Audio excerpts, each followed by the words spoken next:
고린도전서 14장입니다.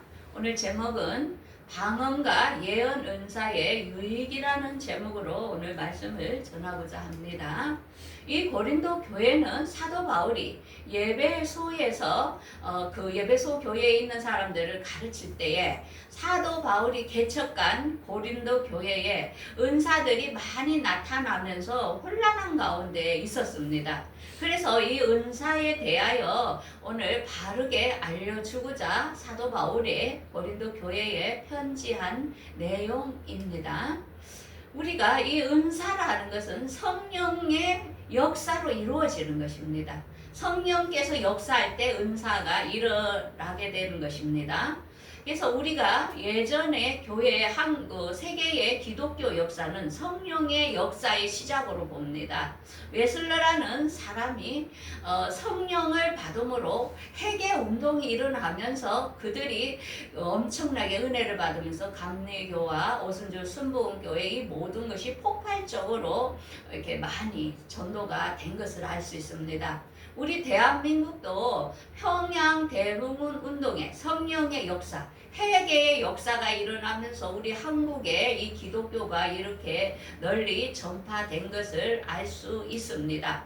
그래서 오늘 이 방언이라는 것은 많은 교회들이 귀신이 하는 거다 하면서 억제하는 교회가 있고, 그 다음에 오순절날 이미 일어난 사건으로 지금은 일어나지 않는다 이렇게 말하는 목사님들도 있고, 그 다음에 그게 무슨 말인지 모르는데 왜 방언을 해야 되냐 하면서 방언을 무시하는 목사님들도 있다는 것입니다. 그러면 과연 이들이 주장하는 이런 것이 맞는 것인지 오늘 본문을 보면서 방언과 예언에 얼마나 중요한가를 오늘 살펴보도록 하겠습니다. 첫 번째로는 방언과 예언의 은사의 정의가 뭔지 한번 보겠습니다.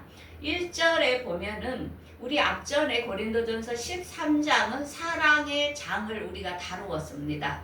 그러면서 1절에 사랑을 추구하며, 이게 은사보다도 사랑이 먼저라는 것입니다. 사랑을 추구하며 신령한 것들을 사모하되 특별히 예언을 하라고 하라 이럽니다. 그러면서 2절에 방언을 말하는 것은 사람에게 하지 아니하고 하나님께 하나니 이거는 알아듣는 자가 없고 영으로 비밀을 말함이라. 그러니까 방언을 하는 것은 하나님과 1대1로 직통으로 올라갑니다. 그래서 마귀도 못 알아듣고 천사도 못 알아듣고 하나님만 내 안에 있는 성령이 나를 위하여 직접 구해준다는 것입니다. 자, 그러면 이 방언을 해야 되겠습니까? 안 해야 되겠습니까? 해야 되겠죠. 너무 중요한 거죠. 그러면서 3절에 예언하는 자는 사람에게 말하여 덕을 세우며 건면하며 이로하는 것이요. 자, 예언이 어렵죠. 예언이 뭔가. 예. 그 다음에 방언을 말하는 것은 자기의 덕을 세운다는 것이요. 그래서 방언을 기도를 많이 하면 자기의 믿음이 굉장히 성숙해집니다. 그래서 방언을 하다 보면 이제 다른 은사들이 다 열리게 됩니다. 방언은 기초의 언어, 이게 영으로 구하기 때문에 하늘나라로 들어가는 첫 번째 이 단계에 해당이 됩니다. 그래서 방언을 해야만이 영적인 곳까지 통달하는 그런 것을 체험하게 되죠. 그런데 예언은 교회의 덕을 세운다는 것입니다. 교회는 뭡니까? 나 자신보다 여러 사람들에게 유익을 준다는 것입니다. 자, 그러니까 방언보다 예언이 더 좋다는 거죠. 지금 본문에. 그렇지만 나는 너희가 다 방언 말하기를 원하나 특별히 예언을 하기를 원한다. 이렇게 말합니다. 여기서 방언을 말하지 말라고 안 했죠.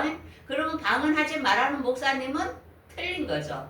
그죠? 그래서 성령을 해방하는 자는 용서를 받지 못합니다. 그래서 우리는 말씀에 있는 것을 하나라도 없애면 안 된다는 것입니다. 그걸 이해해야 됩니다. 그러면서 방언을 말할 때는 통역하기를 기도할지니, 이게 내가 방언을 받았어요. 그러면 우리가 성령님께 내가 이걸 통역을 할 수 있도록 은사를 더 주세요. 이렇게 기도를 하라는 것입니다. 왜? 성령께서는 못 하시는 게 없기 때문에 우리가 단지 기도를 안 하기 때문에 못 받는 겁니다. 그래서 방언을 한 사람은 통역의 은사를 받도록 기도를 하라는 것입니다. 그러면서 방언은 뭐냐면은 나의 영이 기도하겠지만은 나의 마음은 열매를 맺지 못한다. 이 말은 내가 영적으로 방언으로 하나님께 기도하다 보면 우리가 혼은 뭐냐면은 육적인 기도를 우리가 이 혼적인 기도는 이성적으로 기도하는 걸 말아요. 아까 예배 시간에 제가 기도한 것처럼 하나님 이렇게 해주세요. 이건 혼적인 기도를 말해요. 그럼 영적은 뭐냐? 이세스 와리카레스나 이게 방언이에요. 이거는 영적인 기도란 말입니다. 영은 이 안에 내면에서 저절로 나오는 것입니다. 호는 우리가 이성으로 한글을 차근차근 말하는 게 혼적인 기도예요. 그러니까 방언을 하게 되면은 혼적인 내 마음은 열매를 못 얻어. 왜? 내가 뭔 말하는지 모르겠어. 그런데 그 15절에 이렇게 말하죠. 그래서 나는 영으로도 기도하고 마음으로도 기도를 하면은 좋겠다 이렇게 말합니다. 그러면 이걸 어떻게 해야 되냐? 방언을 말하다가 한국말로도 기도하고 또 찬양도 하고 그렇게 하라는 것입니다. 계속 방언만 하는 게 아니고 방언도 하고 한국말로도 기도하고 또 방언으로 찬양도 하고 이 방언 찬양은 뭐냐면은 곡조만 붙이면 됩니다. 이게 말하자면은 찬양하라 내 영혼아 이러면 이세스왈 칼리 이렇게 방언을 하면서 곡조를 붙이는 게 방언 찬양입니다. 그래서 방언으로 찬양도 하고 한국말로 찬양도 하고 그렇게 하면서 이 기도는 하루 종일 할 수 있어요. 우리가 한국말은 10분만 하면 할 말이 없어요. 그죠? 근데 방언은 지속적으로 성령께서 하게 해주신다는 거죠. 그래서 사도 바울은 이렇게 말합니다. 나는 모든 사람보다 방언을 더 말함으로 하나님께 감사하노라. 그래서 사도 바울은 엄청나게 영적으로 하나님과 교통을 했다는 것을 우리에게 지금 보여주고 있는 것입니다. 그러면서 방언은 믿지 아니하는 자들을 위한 표적이나 예언은 믿는 자들을 위한 거라는 것입니다. 왜? 방언의 은사를 받으면은 믿음이 생겨요. 우리 주연이는 어때요? 방언 받을 때 믿음이 더 생겼죠. 그죠? 예. 방언을 안 받은 사람은 그 영의 세계에 대해서 그렇게 깊이 몰라요. 그런데 방언을 받으면은 이게 내가 모르는 언어가 계속 나오니까 너무 신기한 거예요.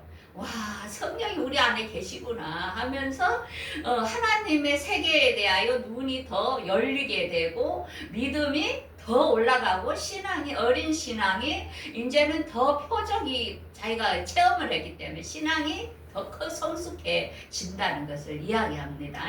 자, 그래서 예언은 믿지 아니하는 자들을 아들이나 알지 못하는 자들을 위하여 그게 예언을 하면은 믿지 않는 자와 또 믿음이 없는 자들이 오면은 그들에게 예언을 말하면은 책망하고 판단해주고 그 마음에 숨은 것들을 드러나서 하나님께 영광을 돌리게 한다. 이 말은 뭐냐면은 많은 선지자들이 예언을 받은 거예요. 그래서 예언은 뭐냐면은 하나님의 마음을 읽는 거예요. 하나님의 마음을 내가 어떤 사람은 성경을 봐도 이게 이해가 안 돼. 근데 예언의 은사를 받은 사람은 성경이 풀리는 거예요. 그 본문을 보면 이게 하나님이 이 말씀으로 말했구나. 그래서 많은 성직자, 선지자, 목회자들이 예언의 은사를 가지고 있어요. 그래서 성도들은 이 말씀을 몰라. 이게 뭐야? 이러면은 예언의 은사를 받은 사람들이 성경을 풀어주는 거예요. 자, 여러분들 성경을 풀어줄 때 어때요? 귀가 열리잖아요. 그래서 모든 사람의 유익이 가는 거예요. 예언은. 그런데 이 예언의 은사는 또 어떤 종류가 있냐면은 상대방을 위해서 이제 이 사람이 뭐를 고민을 하고 있는지 이제 문제점을 몰라요. 그죠? 그러면 그들이 기도를 받으러 왔을 때 방언으로 깊이 기도를 하다 보면 성령께서 그 사람에게 이 사람의 필요한 말씀을 주세요. 그러면 그 말을 이렇게 방언으로 통역을 해주는 사람이 예언의 말씀까지를 얘기를 해주는 거예요. 이제 그거를 우리 주연이나 장로님이나 모두는 많이 들어봐서 알죠. 제가 기도를 할 때에 방언을 하면서 통변을 어떻게 합니까? 그 사람 문제 하나를 방언으로 하고 또 한글로 통역을 이렇게 풀어주잖아요. 말씀을 주면서 지금 이러니까 너가 이렇게 하라 하면서 그게 이제 예언의 말씀이 같이 나가는 거예요. 그래서 우리가 예언은 모든 사람의 덕을 세워주고 믿음을 키워주기 때문에 예언이 너무나 좋다고 이야기하는 거예요. 그래서 방언 기도의 유익은 뭐냐면은 어떤 때 쓰냐면 내가 무엇을 기도할 바를 알지 못해요.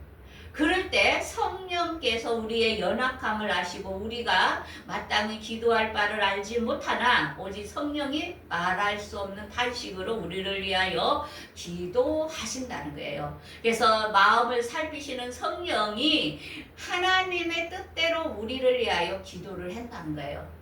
그래서 저는 이런 기도를 방언을 많이 합니다. 성령님, 내가 오늘 무엇을 기도해야 할지 알지 못합니다. 성령님께서 이 시간 구해주세요 하면서 방언으로 그냥 기도를 하는 거예요. 그러면은 내가 알지 못하지만 여러 가지 사건을 성령께서 하나님께 직접 구해주기 때문에 우리가 방언을 많이 기도하는 시간이 필요하다는 것입니다. 자, 그러면 우리가 이제 정리를 해보겠습니다. 방언과 예언의 유익은, 자, 방언은 자신에게 유익이 있다는 것. 자, 그 다음에 예언은 다른 사람에게 유익이 있다는 거죠. 그러면서 이 모든 은사 주는 이유는 성도들을 세워서 그들을 구원을 받도록 해주는 거라는 거죠. 그래서 내가 은사 받았다고 내가 영적으로 크다고 이 자랑을 하는 게 아니고 영혼 구원을 위하여 사람을 세우는 데에 은사가 필요하기 때문에 주신다는 거죠. 그래서 우리가 그 농사를 지을 때 밭을 갈려면은 도구가 있으면은 밭을 갈기가 쉽잖아요. 그거는 농작물을 재배하기 위하여 그렇게 도구가 필요한 거죠. 마찬가지로 우리가 사람들의 영적인 상태를 키워주기 위해서는 하나님께서 각자에게 은사를 주셔서 그들을 세워주라고 준다는 것을 우리가 이해하면 되겠습니다. 그 다음에 두 번째로는 예배의 질서에 대해서 나옵니다. 26절에 보면 예배는 뭔가 형제들아 너희가 모일 때에 찬송도 하고 가르치는 말씀도 있고 계시도 있고 방언도 있고 통역도 있고 그거는 모두 덕을 세우기 위한 거라. 그래서 우리가 교회 순서를 어떻게 짭니까? 찬송도 한 절 넣고 또 말씀을 변론하는 이 말씀의 시간도 넣고 그 다음에는 여기다가 우리가 계시 지금 뭐 은사 이런 거를 좀 넣으면 좋겠죠. 근데 오늘날 우리가 예배 시간에는 안 넣죠. 근데 그때 고린도 교회 그때는 이걸 다 활용을 했다는 것입니다. 왜 은사자들이 나와서 또 기도하고 또 통역도 해주고 이런 식으로 했다는 거죠. 그래서 지금의 문화는 우리는 그냥 찬양하고 예배하고 이제 헌금하고 요 순서만 했죠. 근데 원래는 다 넣어도 관계는 없습니다.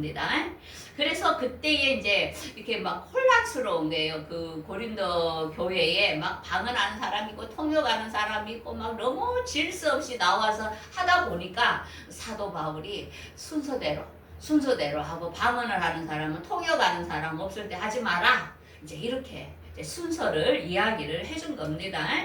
그래서 이제 초대교회 때는 어떤 식으로 예배를 했냐면은 성전에 그들이 모이기도 하고 또 집에서 모이기도 했어요. 그래서 오늘날 교회에는 어떡합니까? 성전에서 주일날 예배하고 또 구묘나 이런 때는 가정 예배를 드리기도 하죠. 그래서 거기서 떡을 떼며 음식을 먹고 그래서 우리가 식사를 먹으면서 교제도 하고 또 찬양도 하고 이제 이렇게 경건한 생활을 하니까 많은 사람들에게 그때는 교회 다니는 사람 하면은 칭송을 받아서 구원받는 수가 늘어났다는 것입니다.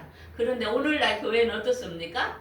너무나 이기적이고 자기밖에 모르고 이러다 보니까 사회의 비난을 받는 그런 지금 처지가 되었죠.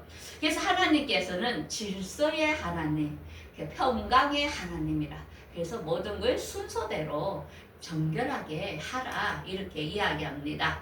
그러므로 형제들아 예언하기를 사모하며 방언 말하기를 금하지 말라. 그래서 모든 것을 질서 있게 하라 합니다. 그래서 오늘 그러면은 방언과 예언을 받아야 되겠죠. 그런데 방언과 예언을 어떻게 받는지를 몰라요. 이걸 잘 안 가르쳐준단 말입니다. 그래서 못 받는 사람이 많아요. 자, 그러면 방언을 어떻게 받는 것인가? 첫 번째는 사모해야 됩니다. 하나님께 간절히 받기를 원해야 돼요. 뭐 내가 안 받으려고 하는데 하나님 뭐 때문에 주겠어요. 그래서 막 뭔가 하늘은 침노하는 거라잖아요. 하늘나라는. 그래서 하나님 나 방언 받고 싶어요. 애절하십시오. 그러면서 방언을 받기에 제일 쉬운 거는 뭐냐면 회개 기도를 할 때 쉬워요. 우리가 작정을 하고 방언 받기를 원하고 그러면서 하나님께 내 죄를 구할 때 나도 모르게 성령님이 인도 임재하면서 방언이 저절로 나오는 경우가 많습니다. 혼자 받을 때. 그래서 첫 번째는 사모하고 그 다음에 회개 기도를 하십시오. 그 다음에 성령님 도와주세요. 내가 방언을 할 수 있도록 성령님 입을 열어주세요. 이 성령의 은사이기 때문에 성령님의 도움을 구해야 됩니다. 그리고 기도할 때 구하라 그러면 주실 것이요. 하나님께서 구하는 자에게 성령을 선물로 주지 않겠느냐 했잖아요. 그래서 이거는 누구나 다 받을 수 있는 거예요. 포기하지 마시고 꼭 받으십시오.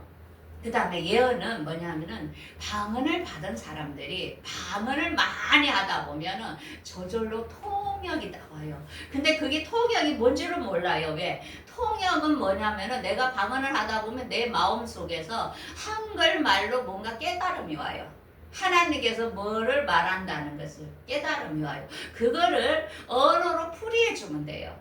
그래서 예언은 뭐냐면은 다른 사람을 위해 기도할 때는 이게 이제 쑥달되고 단련된 사람은 내면에서 통역해 주는 예언의 말씀을 감지를 해요. 빨리. 근데 일반 사람들은 이게 단련이 안 돼서 뭐라 하는지 몰라요. 방언만 해요. 그런데 이게 쑥달이 되면은 저절로 이 안에서 하나님이 음성으로 말씀하시는 걸 들어요. 그 듣는 것이 쑥달이 되는 거예요. 그렇게 할 때 예언의 은사도 되고 또 문제에 있어서 기도하게 되면은 말씀을 주게 돼요. 말하자면 아무것도 염려하지 말고 모든 일에 기도와 간구로 하라 이렇게 예언이 나오는 거예요. 말씀으로. 그게 우리 예전에 우리 주위가 임용시험 칠 때 경남에 넣어야 되냐 뭐 어디 부산에 원서를 넣어야 되나 경기도에 넣어야 되냐 우리가 막 굉장히 혼란했잖아요. 그때 어떡합니까? 목회자는 또 뭔가 길을 잡아줘야 되잖아요. 그래서 내가 기도할 때 기도로 하다 보니까 어떤 말씀을 주냐. 요시야가 땅을 몇 번을 6번 치라 하는데 3번 치고 말았잖아요. 그래가지고 그 아랍 군대에서 멸망을 한 것을 알 수 있어요. 그래서 같은 곳에 지속적으로 더 치라. 이제 이런 감동이 와가지고 경남에 다시 원서를 넣으라 해가 그때 이제 시험이 그 해에 합격을 했습니다. 그때 우리도 그게 성령의 지시를 안 받고 우리가 인간 생각으로 했을 때 되게 힘들지요. 그래서 하나님께서는 이렇게 필요에 따라 예언도 주신다는 거죠. 그래서 예배는 우리가 분명히 찬송과 말씀과 기도와 그 다음에 은사와 또 같이 먹을 것을 교제할 때 이 예배가 된다는 것을 우리 오늘 본문을 통하여 보여줍니다. 그런데 이 모든 은사보다 제일 중요한 건 사랑이라는 것입니다. 자꾸 옛날에 저도 20살 때 방언의 은사를 받았거든요. 이제 그 고등학교 때 가니까 우리 후배가 저녁에 기도를 하는데 막 방언으로 기도를 하는 거예요. 그래가지고 억수로 부러운 거예요, 그게. 그래서 하나님께 그걸 좀 나도 좀 받게 해주려고 기도를 하는데 막 맨날 가서 교회 가서 기도를 해도 안 돼, 그게 방언이. 그런데 혼자 작정을 하고 막 회개 기도를 하면서 하나님께 매달릴 때에 받았는데, 그러면서 그때는 하나님 병 고치는 은사도 주시고 뭐 다른 지식 지혜 은사도 주시고 이렇게 막 맨날 은사에 매달려가 기도를 했는데, 나중에 이제 신앙이 성숙하면서 알게 되는 건 뭐냐면은 이런 은사보다 사랑이 최고라는 것을 알게 됐어요. 그래서 성경 전체를 보면 사랑이라는 거죠. 예수님께서 우리를 구하기 위하여 값없이 희생했던 그 사랑. 그래서 예수님을 알수록 내가 예수님을 닮아가게 되고, 그 사랑을 다른 사람들에게 주어서 그 사람도 예수님의 사랑을 알아서 구원을 받도록 하는 게 최종 목적이라는 거죠.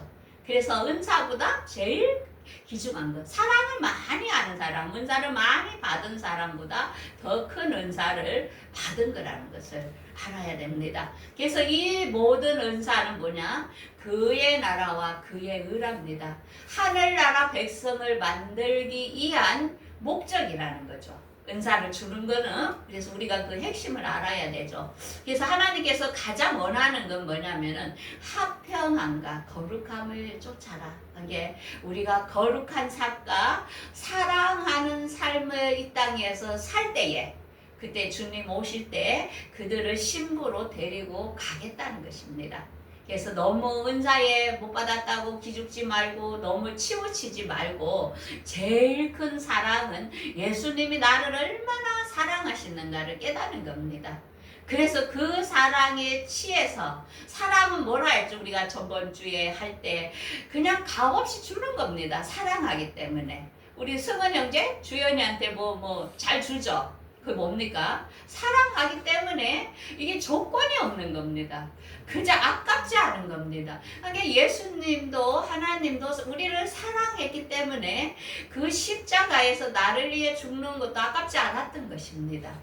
그래서 사랑은 조건 없이 무한됩니다. 그러면서 그 한 사람을 위하여 인내하는 겁니다. 견디고 바라고 참고 그러는 겁니다. 그래서 결혼을 했을 때 처음에 사랑이 지속되는 방법은 뭐냐면은, 인간과 인간이 만났기 때문에 오래 못 갑니다. 뭐 3년 지나면 이 눈이 뻐거집니다. 그래서 싸우고 헤어지고 이래요. 근데 그 안에 하나님 예수님의 사랑을 각자가 채울 때 이게 영원히 가는 것입니다.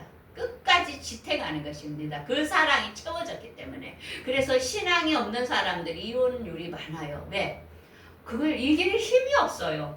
요 사랑이 없기 때문에. 그래서 모든 건 사랑보다 강한 게 없어요. 자녀도 부모한테 사랑을 듬뿍 받은 사람은 절대 어긋나지 않아요. 그 사랑이 나를 사랑해 준다는 걸 믿기 때문에. 그리고 우리 개인도 예수님이 하나님의 사랑을 듬뿍 받은 사람은 절대로 포기하지 않고 무너지지 않아요. 아무리 고난이 올지라도 하나님은 나를 보시고 알고 계시고 나를 사랑한다는 이런 자신감이 있는 거예요. 그래서 넘어지지 않고, 그리고 결혼해서 살다 보면은 신랑과 씨가 아플 수도 있고 또 때로는 실직할 수도 있고 이래요. 그렇지만 그때 많은 사람들이 이혼하고 서로 버리게 되고 이러는 거예요. 왜? 사랑이 끊어졌기 때문에.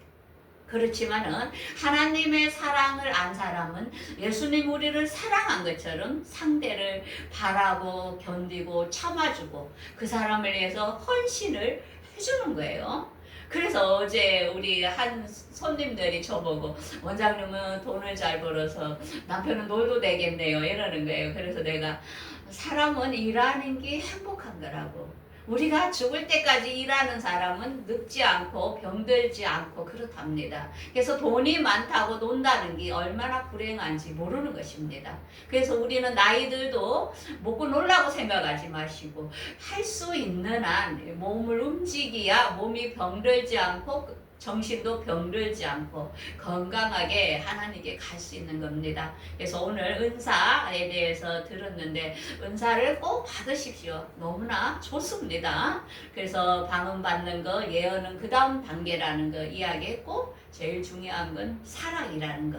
그래서 여러분들이 그 사랑의 주인공이 될 때 사람들이 그 사람을 보면서, 아, 저 사람 하나님의 사람이구나. 그걸 은혜를 받으면서 그 사람들도 그런 사랑이 누구 누군가 싶어서 예수를 저절로 믿게 되는 거. 우리가 예수 믿어라 안 해도 그 사람을 보면서 스스로 예수를 믿으려고 하는 사람들이 나타난다는 것입니다. 그래서 오늘 본문의 말씀을 꼭 기억하여 여러분들이 주위 사람과 화평하고 또 거룩하게 살아서 꼭 주님 오실 때 그 맞이하는 주인공들이 되기를 바라겠습니다. 기도하겠습니다.